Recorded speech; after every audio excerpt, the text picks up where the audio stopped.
Good morning, everyone. I am Baljeet Kaur, working as home science mistress at Government Girls Senior Secondary School, Ropar. ਪਿਆਰੇ ਬੱਚਿਓ, ਜਿਵੇਂ ਤੁਹਾਨੂੰ ਪਤਾ ਹੀ ਹੈ ਕਿ ਜਿਹੜਾ ਸਤੰਬਰ ਦਾ ਮਹੀਨਾ ਹੈ ਉਹ ਪੰਜਾਬ ਸਰਕਾਰ ਵੱਲੋਂ ਪੋਸ਼ਣ ਸਪਤਾਹ ਦੇ ਰੂਪ ਦੇ ਵਿੱਚ ਮਨਾਇਆ ਜਾ ਰਿਹਾ ਹੈ। ਇਸ ਸਬੰਧ ਦੇ ਵਿੱਚ ਕਿਉਂਕਿ ਦੇਖੋ ਬੱਚੇ ਮਾਰਨਿੰਗ ਅਸੈਂਬਲੀ ਨਹੀਂ ਹੋ ਰਹੀ ਤੇ ਇੱਕ ਪੋਸ਼ਣ ਅਸੈਂਬਲੀ ਜਿਹੜੀ ਹੈ ਉਹ ਕਰਵਾਈ ਜਾਣੀ ਸੀ। ਉਸ ਦੇ ਤਹਿਤ ਮੈਂ ਅੱਜ ਤੁਹਾਡੇ ਲਈ ਇੱਕ ਪ੍ਰੈਜੈਂਟੇਸ਼ਨ ਤਿਆਰ ਕੀਤੀ ਹੈ ਬੈਲੈਂਸਡ ਡਾਈਟ ਦੇ ਉੱਤੇ ਤੇ ਤੁਸੀਂ ਇਸ ਪ੍ਰੈਜੈਂਟੇਸ਼ਨ ਨੂੰ ਧਿਆਨ ਨਾਲ ਦੇਖਣਾ ਹੈ ਤੇ ਸਮਝਣਾ ਹੈ। ਠੀਕ ਹੈ, ਚਲੋ ਦੇਖ ਪ੍ਰੈਜੈਂਟੇਸ਼ਨ ਅ ਬੈਲੈਂਸਡ ਡਾਈਟ। ਬੱਚੇ ਜਿਵੇਂ ਤੁਹਾਨੂੰ ਦਿਖ ਰਿਹਾ ਹੈ ਇਸ ਦੇ ਵਿੱਚ ਇੱਕ ਫੂਡ ਪਿਰਾਮਿਡ ਨਜ਼ਰ ਆ ਰਿਹਾ ਹੈ। ਇਹ ਇੱਕ ਹੈਲਦੀ ਫੂਡ ਪਿਰਾਮਿਡ ਹੈ। ਇਸ ਦੇ ਵਿੱਚ ਕੀ ਜਿਹੜੇ ਨੀਚੇ ਬੇਸ ਤੇ ਚੀਜ਼ਾਂ ਤੁਸੀਂ ਦੇਖੋਗੇ ਪਿਰਾਮਿਡ ਜਿਵੇਂ ਨੀਚੇ ਹੈ ਬ੍ਰੌਡ ਹੈ, ਜਿਵੇਂ ਜਿਵੇਂ ਉੱਪਰ ਜਾਂਦੇ ਆਪਾਂ ਨੈਰੋ ਹੋ ਜਾਂਦੇ, ਯਾਨੀ ਕਿ ਨੀਚੇ ਵਾਲੀ ਚੀਜ਼ਾਂ ਦੇ ਉੱਤੇ ਆਪਾਂ ਜ਼ਿਆਦਾ ਸਟ੍ਰੈਸ ਦੇਣਾ ਹੈ। ਤੇ ਇਹਦੇ ਵੀ ਦੇਖੋ ਨੀਚੇ ਤੁਹਾਡੇ ਕੋਲ ਜਿਹੜਾ ਹੈ ਤੁਹਾਡੇ ਜਿਹੜਾ ਸਟੇਪਲ ਫੂਡ ਹੈ, ਰਾਈਸ ਹੈ, ਚਪਾਤੀ ਹੈ, ਬ੍ਰੈਡ ਹੈ, ਇਹ ਤੁਸੀਂ ਸਭ ਤੋਂ ਜ਼ਿਆਦਾ ਕੰਜ਼ਿਊਮ ਕਰਨਾ ਹੈ। That should B eat most, ਸਭ ਤੋਂ ਜ਼ਿਆਦਾ। ਉਸ ਤੋਂ ਬਾਅਦ ਵੈਜੀਟੇਬਲਸ ਐਂਡ ਫਰੂਟਸ ਦੇ ਆਲਸੋ ਈਟ ਮੋਰ, ਇਹ ਵੀ ਜ਼ਿਆਦਾ ਤੋਂ ਜ਼ਿਆਦਾ ਤੁਸੀਂ ਕੰਜ਼ਿਊਮ ਕਰਨੇ ਹੈ ਆਪਣੀ ਹੈਲਦੀ ਲਾਈਫ ਲਈ। ਉਸ ਤੋਂ ਬਾਅਦ ਮਿਲਕ ਐਂਡ ਆਲਟਰਨੇਟਿਵਸ, ਜਿਵੇਂ for example milk and milk products ਹੈਗੇ ਆ, ਮੀਟ, ਫਿਸ਼, ਐਗ ਹੈ, ਦੇ ਸ਼ੁੱਡ ਬੀ ਈਟ ਮੋਡਰੇਟਲੀ, ਠੀਕ ਅਮਾਉਂਟ ਦੇ ਵਿੱਚ ਤੁਸੀਂ ਕੰਜ਼ਿਊਮ ਕਰਨਾ ਹੈ।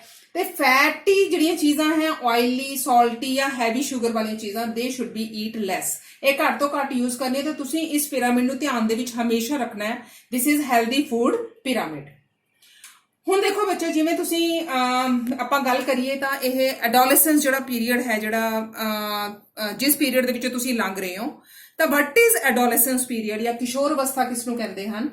ਐਡੋਲੈਸੈਂਸ ਜਿਹੜਾ ਹੈ ਇਹ ਟ੍ਰਾਂਜੀਸ਼ਨ ਪੀਰੀਅਡ ਹੈ। ਇਹਦੇ ਵਿੱਚ ਕੀ ਹੈ, ਤੁਸੀਂ ਨਾ ਤਾਂ ਇੱਕ ਬੱਚੇ ਹੋ ਤੇ ਨਾ ਹੀ ਪੂਰੀ ਤਰ੍ਹਾਂ ਵੱਡੇ ਹੋਏ ਹੋ, ਤਾਂ ਚਾਈਲਡਹੁੱਡ ਤੇ ਅਡਲਟਹੁੱਡ ਦੇ ਵਿੱਚ ਇੱਕ ਟ੍ਰਾਂਜੀਸ਼ਨ ਹੈ। ਤੇ ਇਹਦੇ ਵਿੱਚ ਮੇਨ ਕਰੈਕਟਰਿਸਟਿਕਸ ਕੀ ਹੁੰਦੇ ਆ, ਤੁਹਾਡੀ ਜਿਹੜੀ ਹੈਗੀ ਹੈ ਗਰੋਥ ਨਾਲ ਰਿਲੇਟਡ ਜਾਂ ਤੁਹਾਡੀ ਜਿਹੜੀ ਹੈਗੀ ਹੈ ਅਪੀਅਰੈਂਸ ਨਾਲ ਰਿਲੇਟਡ। ਸਭ ਤੋਂ ਪਹਿਲਾਂ ਹੈ ਗਰੋਥ ਸਪਰਟ, ਤੁਸੀਂ ਜਿਹੜੇ ਹੈ ਵੱਧ ਰਹੇ ਹੋ ਇਸ ਜਿਹੜੀ ਹੈ ਸਟੇਜ ਦੇ ਵਿੱਚ, ਤੁਸੀਂ ਇੱਕਦਮ ਤੁਹਾਡੀ ਜਿਹੜੀ ਗਰੋਥ ਹੈ ਉਹ ਇੱਕਦਮ ਨਿਕਲਦੀ ਹੈ। ਹਾਰਮੋਨਸ ਆਰ ਚੇਂਜਿੰਗ, ਤੁਹਾਡੇ ਹਾਰਮੋਨਸ ਬਦਲਦੇ ਆ, ਸੈਕਸ਼ੂਅਲ ਮੈਚੂਰੇਸ਼ਨ ਤੁਹਾਡੇ ਅੰਦਰ ਆਉਂਦੀ ਹੈ। ਤੇ ਇਸ ਲਈ ਜਿਹੜੀ ਹੈਗੀ ਐਡੋਲੈਸੈਂਟ ਨਿਊਟ੍ਰੀਸ਼ਨ ਬਹੁਤ ਜ਼ਿਆਦਾ ਇੰਪੋਰਟੈਂਟ ਹੈ ਤਾਂ ਕਿ ਤੁਹਾਡੀ ਸਿਹਤ ਜਿਹੜੀ ਹੈ ਉਹ ਬਣੀ ਰਵੇ ਤੇ ਹਮੇਸ਼ਾ ਜਿਹੜੇ ਹੈਗੇ ਤੁਸੀਂ ਹੈਲਦੀ ਰਹੋ ਤੇ ਤੁਹਾਡੀ ਫਿਊਚਰ ਹੈਲਥ ਪ੍ਰੋਬਲਮਸ ਤੁਹਾਨੂੰ ਨਾ ਆਉਣ। ਨੈਕਸਟ ਹੈ ਬੱਚੇ ਫੂਡ ਹੈਬਿਟਸ। ਹੁਣ ਜਿਹੜੀਆਂ ਫੂਡ ਹੈਬਿਟਸ ਹੈ ਇਹ ਅੱਜ ਕੱਲ੍ਹ ਤੁਸੀਂ ਦੇਖੋ ਮੋਸਟਲੀ ਜਿਹੜੀਆਂ ਗਰਲਸ ਹੈਗੀਆਂ ਉਹਨਾਂ ਦੀਆਂ food habits they are very very very very bad. ਤੇ ਕਿਹੜੀਆਂ ਹੈਬਿਟਸ ਹੈ ਬੈਡ ਫੂਡ ਹੈਬਿਟਸ ਜਿਹੜੀਆਂ ਤੁਹਾਡੇ ਅੰਦਰ ਹੈਗੀਆਂ, ਇਰੈਗੂਲਰ ਮੀਲਸ ਤੁਸੀਂ ਲੈਂਦੇ ਹੋ, ਤੁਸੀਂ ਮੀਲਸ ਪ੍ਰੋਪਰ ਟਾਈਮ ਤੇ ਨਹੀਂ ਲੈਂਦੇ, ਬਹੁਤ ਜ਼ਿਆਦਾ ਸਨੈਕਸ ਤੁਸੀਂ ਕੰਜ਼ਿਊਮ ਕਰਦੇ ਹੋ, ਘਰ ਤੋਂ ਬਾਹਰ ਖਾਣ ਦਾ ਸ਼ੌਂਕ ਹੈ ਤੁਹਾਨੂੰ, ਡਾਈਟਿੰਗ ਦੇ ਉੱਤੇ ਜ਼ਿਆਦਾ ਕੰਸਨਟ੍ਰੇਸ਼ਨ ਤੁਸੀਂ ਕਰਦੇ ਹੋ ਕਿ ਪਤਲੇ ਹੋਣਾ। ਠੀਕ ਹੈ ਜੀ, ਮੋਟੀ ਹੋ ਗਈ ਮੈਂ ਪਤਲੀ ਹੋਣਾ ਚਾਹੁੰਦੀ ਹਾਂ, ਜਾਂ ਡਾਈਟਿੰਗ ਨੂੰ ਜ਼ਿਆਦਾ ਜਿਹੜਾ ਉਹ ਕੀਤਾ ਜਾਂਦਾ ਹੈ, ਪ੍ਰੈਫਰ ਕਰਦੇ ਹੋ ਤੁਸੀਂ। ਮੀਲ ਸਕਿਪ ਕਰ ਜਾਂਦੇ ਹੋ, ਇੱਕ ਟਾਈਮ ਦਾ ਖਾ ਲਿਆ ਦੂਜੇ ਟਾਈਮ ਨਹੀਂ ਖਾਤਾ। ਤੇ ਸਲੀਪਿੰਗ ਲੇਟਰ, ਲੇਟ ਸੌਣਾ, ਲੂਜ਼ ਵੇਟ ਜਿਹੜਾ ਹੈਗਾ ਵੇਟ ਲੂਜ਼ ਕਰਨ ਦੀ ਕੋਸ਼ਿਸ਼ ਕਰਨੀ। ਤੁਹਾਡੀ ਕਈ ਵਾਰ ਤੁਸੀਂ ਇੰਨੇ ਬਿਜ਼ੀ ਹੋ ਜਾਂਦੇ, ਤੁਹਾਨੂੰ ਇਹ ਰਹਿੰਦਾ ਕਿ ਹਾਂਜੀ ਅਸੀਂ ਬ੍ਰੇਕਫਾਸਟ ਨਹੀਂ ਕਰਨਾ ਕਿਉਂਕਿ ਅਸੀਂ ਕੰਮ ਕਰ ਰਹੇ ਹਾਂ, ਜਾਂ ਲੰਚ ਨਹੀਂ ਕਰਨਾ ਜਾਂ ਡਿਨਰ ਨਹੀਂ ਕਰਨਾ, ਤੇ ਇਸ ਚੀਜ਼ ਨੂੰ ਵੀ ਅਵੋਇਡ ਕਰਨਾ ਹੈ। ਤੇ ਜਿਹੜੀਆਂ ਜ਼ਿਆਦਾਤਰ ਜਿਹੜੀਆਂ ਗਰਲਸ ਹੈ 24% ਜਿਹੜੀਆਂ ਟੀਨੇਜਰ ਗਰਲਸ ਹੈਗੀਆਂ ਤੇ ਸਕਿਪ ਬ੍ਰੇਕਫਾਸਟ। ਸਾਡੇ ਸਕੂਲ 'ਚ ਐਵੇਂ ਦੇ ਬੱਚੇ ਹੈਗੇ ਆ ਜਿਹੜੇ ਬ੍ਰੇਕਫਾਸਟ ਨਹੀਂ ਕਰਕੇ ਆਉਂਦੇ।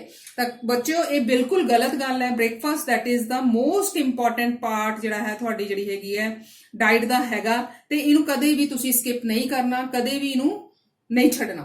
ਤੇ ਦੂਸਰਾ ਜਿਹੜੀ ਚੀਜ਼ ਹੈਗੀ ਹੈ ਜਿਹੜੀ ਬੈਡ ਫੂਡ ਹੈਬਿਟਸ ਦੇ ਵਿੱਚ ਆਉਂਦੀ ਹੈ that is a fast food, burgers, pizzas, ਇਹਨਾਂ ਨੂੰ ਤੁਸੀਂ ਜ਼ਿਆਦਾ ਜਿਹੜਾ ਹੈਗਾ ਜ਼ੋਰ ਦਿੰਦੇ ਹੋ ਇਹਨਾਂ ਦੇ ਉੱਤੇ। ਤੇ ਇਹ ਸਾਰੇ ਜਿਹੜੇ ਫੂਡਸ ਹੈਗੇ ਇਹਨਾਂ ਦੇ ਵਿੱਚ ਕੀ ਹੁੰਦਾ, ਜਿਹੜਾ ਫਾਸਟ ਫੂਡ ਹੈ ਇਹਨਾਂ 'ਚ ਕੋਈ ਨਿਊਟ੍ਰੀਟਿਵ ਵੈਲਿਊ ਨਹੀਂ ਹੈ। Vitamins, minerals they are nil. Fat, sweeteners ਤੇ ਸੋਡੀਅਮ ਵਗੈਰਾ ਚੀਜ਼ਾਂ ਜਿਹੜੀਆਂ ਇਹਦੇ ਅੰਦਰ ਜ਼ਿਆਦਾ ਹੈ, ਕੈਮੀਕਲ ਜਿਹੜੇ ਜ਼ਿਆਦਾ ਪਾਏ ਹੁੰਦੇ ਆ। ਇਹਨਾਂ ਦਾ ਚਾਹੇ ਲੋ ਪ੍ਰਾਈਸ ਹੈ, ਟੇਸਟ ਗੁੱਡ ਹੈ, but healthy point of view ਨਾਲ ਜਾਂ ਨਿਊਟ੍ਰੀਸ਼ਨਲ ਪੁਆਇੰਟ ਆਫ ਵਿਊ ਨਾਲ ਇਹ ਜ਼ੀਰੋ ਹੈ। ਠੀਕ ਹੈ ਜੀ। ਉਸ ਤੋਂ ਬਾਅਦ ਨੈਕਸਟ ਹੈ ਤੁਹਾਡੀ ਨਿਊਟ੍ਰੀਸ਼ਨਲ ਹੈਲਥ। ਨਿਊਟ੍ਰੀਸ਼ਨਲ ਹੈਲਥ ਦਾ ਕੀ ਮਤਲਬ ਹੈ ਕਿ ਤੁਸੀਂ ਆਪਣੀ ਨਿਊਟ੍ਰੀਸ਼ਨ ਵੱਲ, ਆਪਣੀ ਡਾਈਟ ਵੱਲ ਜ਼ਿਆਦਾ ਧਿਆਨ ਦੇਣਾ ਤਾਂ ਕਿ ਤੁਹਾਡੀ ਜਿਹੜੀ ਬੋਡੀ ਹੈ ਗਰੋ ਕਰ ਸਕੇ, ਤੁਹਾਨੂੰ ਕੋਈ ਫਿਊਚਰ ਦੇ ਵਿੱਚ ਹੈਲਥ ਪ੍ਰੋਬਲਮ ਨਾ ਆਏ। ਤੇ ਕਿਉਂ ਤੁਹਾਡੀ ਜਿਹੜੀ ਹੈਗੀ ਹੈ ਇਸ ਟਾਈਮ ਦੇ ਉੱਤੇ ਟੀਨੇਜਰਸ ਜਿਹੜੀ ਏਜ ਹੈ ਜਾਂ ਐਡੋਲੈਸੈਂਟ ਪੀਰੀਅਡ ਦੇ ਵਿੱਚ ਤੁਹਾਡੀ ਜਿਹੜੀ ਨਿਊਟ੍ਰੀਸ਼ਨਲ ਨੀਡ ਉਹ ਇਨਕਰੀਜ਼ ਹੋ ਜਾਂਦੀ ਹੈ। ਤੁਹਾਨੂੰ ਕੈਲੋਰੀਜ਼ ਕਿੰਨੀਆਂ ਚਾਹੀਦੀਆਂ, ਬॉयਜ਼ ਦੇ ਨੀਡ 2500 to 2800 ਕੈਲੋਰੀਜ਼ ਪਰ ਡੇ, ਗਰਲਸ ਦੇ ਨੀਡ 2200 ਕੈਲੋਰੀਜ਼ ਪਰ ਡੇ। ਇੱਕ ਦਿਨ ਦੇ ਵਿੱਚ ਤੁਹਾਨੂੰ ਇੰਨੀ ਕੈਲੋਰੀਜ਼ ਕੰਜ਼ਿਊਮ ਕਰਨੇ ਚਾਹੀਦੇ ਆ એનર્ਜੀ ਪੁਆਇੰਟ ਆਫ View ਲਈ। ਪ੍ਰੋਟੀਨ ਚਾਹੀਦੀ ਹੈ ਤੁਹਾਨੂੰ ਆਪਣੇ ਟਿਸ਼ੂਜ਼ ਦੀ ਜਿਹੜੀ ਹੈਗੀ ਹੈ, ਨਵੇਂ ਟਿਸ਼ੂਜ਼ ਬਣ ਰਹੇ ਆ, ਪੁਰਾਣੇ ਜਿਹੜੇ ਹੈਗੇ ਰਿਪੇਅਰ ਹੋ ਰਹੇ ਆ, ਤਾਂ ਉਹਦੇ ਲਈ ਤੁਹਾਨੂੰ ਕਿੰਨੀ ਪ੍ਰੋਟੀਨ ਚਾਹੀਦੀ ਹੈ 45 to 60 ਗ੍ਰਾਮ। ਕੈਲਸ਼ੀਅਮ ਚਾਹੀਦਾ ਹੈ ਤੁਹਾਡੀ ਬੋਨਸ ਲਈ, ਤੁਹਾਡੀ ਟੀਥ ਲਈ 1200 ਮਿਲੀਗ੍ਰਾਮ ਪਰ ਡੇ। ਤੇ ਆਇਰਨ ਤੁਹਾਡੀ ਜਿਹੜੀ ਹੈਗੀ ਹੈ ਬਲੱਡ ਜਿਹੜਾ ਲੈਵਲ ਉਹਨੂੰ ਇਨਕਰੀਜ਼ ਕਰਨ ਲਈ ਬॉयਜ਼ ਦੇ ਵਿੱਚ 12 ਮਿਲੀਗ੍ਰਾਮ ਤੇ ਗਰਲਸ ਦੇ ਵਿੱਚ 15 ਮਿਲੀਗ੍ਰਾਮ ਪਰ ਡੇ। ਇੰਨੇ ਦੇ ਹਿਸਾਬ ਨਾਲ ਤੁਹਾਨੂੰ ਜਿਹੜਾ ਹੈਗਾ ਆਇਰਨ ਜਿਹੜਾ ਕੰਜ਼ਿਊਮ ਕਰਨਾ ਚਾਹੀਦਾ। ਹੁਣ ਕਿਹੜੇ ਫੂਡ ਤੁਹਾਨੂੰ ਸਭ ਤੋਂ ਜ਼ਿਆਦਾ ਖਾਣੇ ਚਾਹੀਦੇ ਆ ਤੇ ਕਿਹੜੇ ਅਵੋਇਡ ਕਰਨੇ ਚਾਹੀਦੇ ਆ? ਤਾਂ ਯੈਸ ਜਾਂ ਨੋ ਟੂ। ਤਾਂ ਯੈਸ ਕਿਹਨੂੰ ਕਹਿਣੀ ਹੈ? ਤੁਸੀਂ ਹਮੇਸ਼ਾ ਕਿਹੜੇ ਫੂਡਸ ਦੇ ਉੱਤੇ ਜ਼ਿਆਦਾ ਜਿਹੜਾ ਹੈਗਾ ਜ਼ੋਰ ਪਾਉਣਾ ਹੈ? ਮਿਲਕ ਐਂਡ ਮਿਲਕ ਪ੍ਰੋਡਕਟਸ, ਦੁੱਧ ਜਾਂ ਦੁੱਧ ਤੋਂ ਬਣੀਆਂ ਚੀਜ਼ਾਂ, ਕਰਡ ਹੋ ਗਿਆ, ਦਹੀਂ ਹੋ ਗਿਆ, ਪਨੀਰ ਹੋ ਗਿਆ। ਗ੍ਰੀਨ ਵੈਜੀਟੇਬਲਸ ਖਾਓ ਜ਼ਿਆਦਾ ਤੋਂ ਜ਼ਿਆਦਾ, ਫਰੂਟਸ ਹੋ ਗਏ, ਸੀਰੀਅਲਸ ਮੀਨਸ ਅਨਾਜ ਹੋ ਗਿਆ ਤੁਹਾਡਾ, ਸੂਪਸ, ਜੂਸਿਸ। ਰੈਗੂਲਰ ਮੀਲ ਆਪਣਾ ਜ਼ਰੂਰ ਰੱਖੋ, ਬ੍ਰੇਕਫਾਸਟ, ਲੰਚ, ਡਿਨਰ, ਇਹ 3 ਮੀਲ ਤੁਸੀਂ ਖਾਣੇ ਹੀ ਖਾਣੇ ਆ। ਤੇ balanced diet that is very important, ਜਿਹੜਾ ਤੁਹਾਡਾ ਭੋਜਨ ਸੰਤੁਲਿਤ ਹੋਣਾ ਚਾਹੀਦਾ ਹੈ। ਤੇ ਅਵੋਇਡ ਫੂਡ ਵਿਦ ਫੈਟ, ਕੋਈ ਵੀ ਫੈਟੀ ਫੂਡ ਤੁਸੀਂ ਨਹੀਂ ਖਾਣਾ। ਤੇ ਕਿਹੜੇ ਫੂਡ ਹੈ ਜਿਹੜੇ ਨਹੀਂ ਖਾਣੇ? ਪੀਜ਼ਾ, 버ਗਰ, ਸੈਂਡਵਿਚ, ਸੌਫਟ ਡਰਿੰਕਸ ਜਿੰਨੇ ਵੀ ਆਉਂਦੇ ਹੈ, ਕਾਫੀ ਹੋ ਗਈ, ਮੌਕਟੇਲਸ ਵਗੈਰਾ ਆਉਂਦੇ ਆ, ਫ੍ਰੈਂਚ ਫਰਾਈਜ਼ ਹੈ ਜਾਂ ਬੜਾ ਪਾਵ ਹੈ ਜਾਂ ਵਟ ਐਵਰ ਡੂ ਯੂ ਲਾਈਕ, ਜੋ ਵੀ ਤੁਹਾਨੂੰ ਹੋਰ ਪਸੰਦ ਹੈ, ਜੋ ਵੀ ਫਰਾਈਡ ਪਸੰਦ ਹੈ, ਉਹ ਘੱਟ ਤੋਂ ਘੱਟ ਕੰਜ਼ਿਊਮ ਕਰੋ। ਔਰ ਹੈਲਦੀ ਫੂਡ ਹੈਬਿਟਸ ਦੇ ਵਿੱਚ ਕੀ ਆਉਂਦਾ ਬੱਚੇ? ਨੈਕਸਟ ਹੈ healthy food habits. Healthy food habits ਦੇ ਵਿੱਚ ਮਤਲਬ ਬੇਸਿਕਲੀ ਤੁਸੀਂ ਕੀ ਕਰਨਾ ਹੈ? ਨੈਵਰ ਸਕਿਪ ਮੀਲਸ ਔਰ ਗੋ ਫॉर ਕ੍ਰੈਸ਼ ਡਾਈਟਿੰਗ। ਕਦੇ ਵੀ ਆਪਣਾ ਜਿਹੜਾ ਖਾਣਾ ਹੈ ਉਹ ਸਕਿਪ ਨਹੀਂ ਕਰਨਾ। ਕੋਈ ਵੀ ਬ੍ਰੇਕਫਾਸਟ, ਲੰਚ ਜਾਂ ਡਿਨਰ ਦੇ ਵਿੱਚੋਂ ਕੋਈ ਵੀ ਮੀਲ ਹੈ ਸਕਿਪ ਨਹੀਂ ਕਰਨਾ। ਪ੍ਰੋਪਰ ਬ੍ਰੇਕਫਾਸਟ ਕਰਨਾ ਹੈ ਤੇ ਡਿਨਰ ਅਰਲੀ। ਐਦਾਂ ਨਹੀਂ ਕਿ ਰਾਤ ਨੂੰ 10 ਵਜੇ ਸੌਣਾ ਤੇ ਤੁਸੀਂ ਜਿਹੜਾ ਹੈਗਾ 9, 9:30 ਖਾ ਕੇ ਇੱਕਦਮ ਸੌ ਜਾਓ। ਅਰਲੀ ਡਿਨਰ ਥੋੜਾ ਖਾਓ, ਥੋੜਾ ਉਸ ਤੋਂ ਬਾਅਦ ਘੁੰਮੋ ਫਿਰੋ ਤਾਂ ਕਿ ਥੋੜਾ ਜਿਹੜਾ ਹੈਗਾ ਉਹ ਡਾਈਜੈਸਟ ਹੋ ਜੇ। ਫਾਸਟ ਫੂਡ ਇਨਟੇਕ ਘੱਟ ਤੋਂ ਘੱਟ ਲਓ। ਐਟਲੀਸਟ 1 ਫਰੂਟ ਅ ਡੇ ਜ਼ਰੂਰ ਲੈਣਾ ਤੁਸੀਂ, 1 ਫਰੂਟ ਇੱਕ ਦਿਨ ਦੇ ਵਿੱਚ। ਤੇ ਸੈਲਡਸ ਜ਼ਿਆਦਾ ਤੋਂ ਜ਼ਿਆਦਾ ਖਾਓ, ਵੈਜੀਟੇਬਲਸ ਜ਼ਿਆਦਾ ਤੋਂ ਜ਼ਿਆਦਾ ਤੁਸੀਂ ਕੰਜ਼ਿਊਮ ਕਰਨੀ ਹੈ।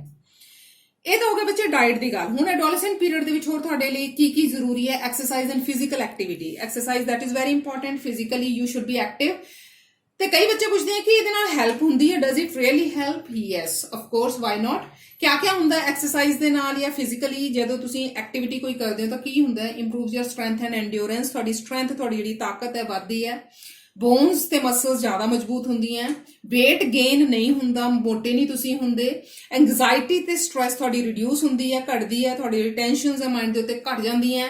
ਕੌਨਫੀਡੈਂਸ ਲੈਵਲ ਇਨਕਰੀਜ਼ ਹੁੰਦਾ ਹੈ। ਤੇ ਕਿਹੜੀਆਂ ਜ਼ਿਆਦਾ ਤੋਂ ਜ਼ਿਆਦਾ ਗੇਮ ਖੇਲਣੀਆਂ ਚਾਹੀਦੀਆਂ? ਆਊਟਡੋਰ ਗੇਮਸ, ਮੋਬਾਈਲ ਵਗੈਰਾ ਜਾਂ ਇਨਡੋਰ ਗੇਮਸ ਜਿਹੜੀਆਂ ਹੈਗੀਆਂ ਘੱਟ ਤੋਂ ਘੱਟ, ਤੇ ਆਊਟਡੋਰ ਘਰ ਤੋਂ ਬਾਹਰ ਜਾ ਕੇ ਜਿਹੜੀਆਂ ਗੇਮਸ ਆ ਉਹ ਜ਼ਿਆਦਾ ਤੋਂ ਜ਼ਿਆਦਾ ਕਰੋ। Junk food leads to obesity and diabetes. ਜਿਹੜਾ ਤੁਸੀਂ ਜੰਕ ਫੂਡ ਜਿੰਨਾ ਵੀ ਖਾਂਦੇ ਹੋ, ਫਾਸਟ ਫੂਡ ਤੁਸੀਂ ਖਾ ਰਹੇ ਹੋ, ਤਾਂ ਉਹਦੇ ਨਾਲ ਬੇਸਿਕਲੀ ਕੀ ਪ੍ਰੋਬਲਮਸ ਆਉਂਦੀਆਂ? ਓਬੈਸਿਟੀ, ਮੋਟਾਪਾ ਆਉਂਦਾ, ਡਾਇਬੀਟੀਜ਼, ਸ਼ੂਗਰ ਹੁੰਦੀਆਂ, ਹਾਈਪਰਟੈਂਸ਼ਨ ਹੈ, ਹਾਰਟ ਪ੍ਰੋਬਲਮਸ ਹੈ। ਤਾਂ ਇਸ ਤਰ੍ਹਾਂ ਦੀ ਪ੍ਰੋਬਲਮਸ ਜਿਹੜੀਆਂ ਹੈ ਤੁਹਾਨੂੰ ਫੇਸ ਕਰਨੀਆਂ ਪੈਂਦੀਆਂ। ਤਾਂ ਇਸ ਕਰਕੇ ਇਸ ਚੀਜ਼ ਨੂੰ ਘੱਟ ਤੋਂ ਘੱਟ ਕਰੋ, ਜੰਕ ਫੂਡ ਦਾ ਕੰਜ਼ੰਪਸ਼ਨ। ਜੇ ਹੁਣ ਜੰਕ ਫੂਡ ਨਹੀਂ ਖਾਣਾ ਤੇ ਤੁਸੀਂ ਕਰਨਾ ਕੀ ਹੈ? ਤੇ ਤੁਹਾਡੀ ਜਿਹੜੀ ਡਾਈਟ ਹੈ ਉਹ ਕਿੱਦਾਂ ਦੀ ਹੋਣੀ ਚਾਹੀਦੀ ਹੈ? That should be a balance diet. ਤੁਹਾਨੂੰ ਇੱਥੇ ਨਜ਼ਰ ਆ ਰਿਹਾ ਕਿ ਡਾਈਟ ਜਿਹੜੀ ਹੈਗੀ ਹੈ, ਇਹ ਨਹੀਂ ਕਿ ਤੁਸੀਂ ਇੱਧਰ ਫਾਸਟ ਫੂਡ ਪਿਆ, ਇੱਧਰ ਥੋੜਾ ਉਹ ਪਿਆ, ਤਾਂ ਤੁਸੀਂ ਫਾਸਟ ਫੂਡ ਹੀ ਦੋਨੋਂ ਸਾਈਡ ਦੇ ਉੱਤੇ ਪਿਆ ਤੇ ਤੁਸੀਂ ਦੋਨਾਂ ਨੂੰ ਹੀ ਲੈ ਕੇ ਚੱਲ ਰਹੇ ਹੋ। ਤਾਂ that diet that should be a balanced one. ਕੀ ਹੁੰਦੀ ਹੈ ਬੈਲੈਂਸ ਡਾਈਟ? ਬੈਲੈਂਸ ਡਾਈਟ ਉਹ ਹੁੰਦੀ ਹੈ ਜਿਹਦੇ ਵਿੱਚ all the nutrients are present in a proper proportion. All the nutrients किहड़े हैं? प्रोटीन्स हैं, कार्बोहाइड्रेट्स हैं, फैट्स हैं, मिनरल्स हैं, वाइटामिन्स है, फाइबर है and most important is water. तो ये जिहड़े सारे न्यूट्रिएंट्स हैं ये प्रॉपर प्रपोर्शन होने चाहिए। एक चीज़ की कंजम्पशन ज़्यादा है, दूसरे की घट है, तो मीनस कि that is not a balance diet. तो बैलेंस डाइट जिहड़ी हैगी है इहदे विच एनर्जी जिहड़ी है तुहानूं ज़्यादा तो ज़्यादा प्रोवाइड करता है। तो balance diet that should be adequate. ये की होनी चाहिए? तुहाडी प्रॉपर बैलेंस डाइट होनी चाहिए है।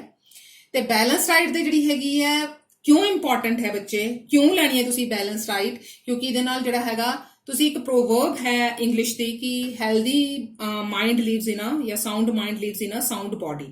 तो उसी लिए जे तुहाडी बॉडी हेल्दी होएगी तो तुहाडा माइंड भी हेल्दी रहेगा। तो इट मीनस कि you are what you consume. तुसी जो खांदे हो उसी तरह का तुहाडा जिहड़ा हैगा तुसी बन जांदे हो। तो इट मीनस कि जे तुसी हेल्दी खाओगे तो तुहाडा माइंड भी हेल्दी होएगा, concentration level, confidence level that is increase. तो it is important to maintain health and a sensible body weight. तुहाडी हेल्थ लई, तुहाडे बॉडी वेट नूं मेनटेन करन लई balance diet very very important. So सारे न्यूट्रिएंट्स तुहाडे बैलेंस डाइट दे विच होने चाहिए। Carbohydrates, fats, vitamins, minerals, fibre, water, ये सारा कुछ तुहाडी जिहड़ी है बैलेंस डाइट दे विच जिहड़ा है शामिल होना चाहिए। ठीक है बच्चों, इज इट क्लीयर? क्या सारिਆਂ ਨੂੰ ਇਹ ਸਮਝ ਆਇਆ ਕਿ बैलेंस डाइट ही लैनी चाहिए है? ठीक है जी। ਤੇ ਇਸ ਆ ਜਿਹੜਾ ਹੈ ਥੈਂਕ ਯੂ